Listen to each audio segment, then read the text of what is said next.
Holy Bible. Deuteronomy. Chapter 30. The fifth book of Moses called Deuteronomy. The scattered Israelites will be gathered from all nations when they remember the covenant. Moses places life or death, blessing or cursing, before the people. Chapter 30. And it shall come to pass, when all these things are come upon thee, the blessing and the curse, which I have set before thee, and thou shalt call them to mind among all the nations, whither the Lord thy God hath driven thee. And shalt return unto the Lord thy God, and shalt obey his voice according to all that I command thee this day, thou and thy children, with all thine heart, and with all thy soul.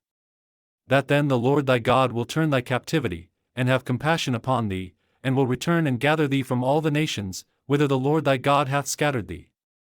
If any of thine be driven out unto the outmost parts of heaven, from thence will the Lord thy God gather thee, and from thence will he fetch thee. And the Lord thy God will bring thee into the land which thy fathers possessed, and thou shalt possess it, and he will do thee good, and multiply thee above thy fathers. And the Lord thy God will circumcise thine heart, and the heart of thy seed, to love the Lord thy God with all thine heart, and with all thy soul, that thou mayest live. And the Lord thy God will put all these curses upon thine enemies, and on them that hate thee, which persecuted thee. And thou shalt return and obey the voice of the Lord, and do all his commandments which I command thee this day.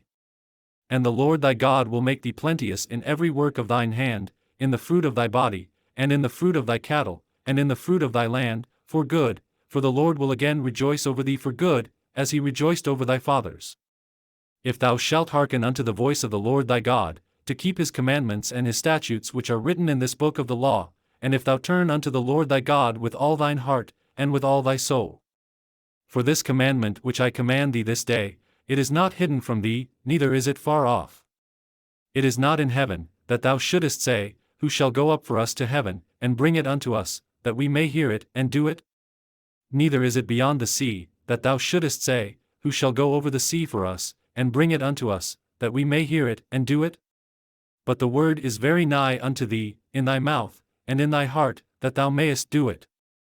See, I have set before thee this day life and good, and death and evil. In that I command thee this day to love the Lord thy God, to walk in his ways, and to keep his commandments and his statutes and his judgments, that thou mayest live and multiply, and the Lord thy God shall bless thee in the land whither thou goest to possess it.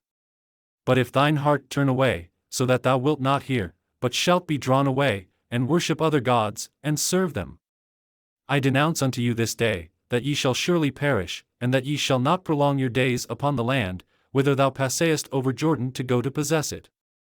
I call heaven and earth to record this day against you, that I have set before you life and death, blessing and cursing, therefore choose life, that both thou and thy seed may live. That thou mayest love the Lord thy God, and that thou mayest obey his voice, and that thou mayest cleave unto him, for he is thy life, and the length of thy days, that thou mayest dwell in the land which the Lord sware unto thy fathers, to Abraham, to Isaac, and to Jacob, to give them.